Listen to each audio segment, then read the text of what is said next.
এখনো পর্যন্ত আসলে আপনাদের সত্যি কথা বলি, এখনো পর্যন্ত আমি আমার মায়ের বাবা কি হয়েছে ফুটেজ তো দূরে থাকে, তো এমনি কোনো নিউজ বা এই বা অন্য কিছু আমি শুনতেই চাই না। মৃত আব্দুল সত্তার, মৃত সুরাইয়া বেগম, আমি তো শুনতেই চাই না।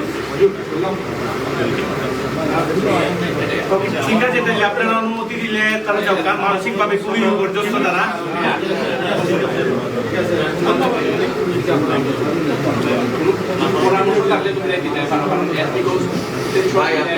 আপনাদের বাসার যে ফুটেজগুলো আছে এগুলা কি আইন শৃঙ্খলা রক্ষাকারী বাহিনীকে আপনারা দিয়েছেন বা তারা কি নিয়েছে বা কোন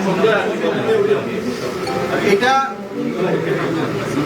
আচ্ছা, আমি আপনার কোয়েশ্চনের ছোট একটা আনসার দিয়ে দিই। This is not my job. আমি আমেরিকায় থাকি, আমার আসতে আসতে তো আপনারা জানেনই অ্যাটলিস্ট 25 আওয়ার্স বিয়ে লাগে। এর আগেই সব কিছু ওরা কালেকশন করছে, and this is not my department.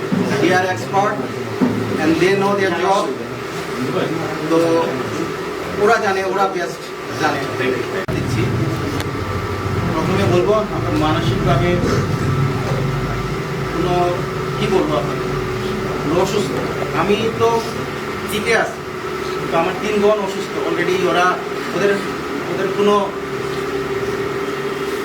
আর তদন্তের ব্যাপারে বলবো যে আমরা তো জোরালোভাবে বলতেছি সুষ্ঠু বিচার হোক, সুষ্ঠু তদন্ত হোক।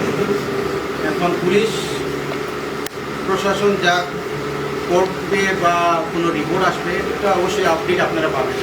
আমরা সবাই যদি এই আপডেটে স্যাটিসফাই না হই, তাহলে অবশ্যই আমরা সবাই এটা দাবি করবো যে এটাতে আপার লেভেল কোনো সিআইডি বা অন্য কোনো ডিপার্টমেন্টকে যেন ট্রান্সফার করে।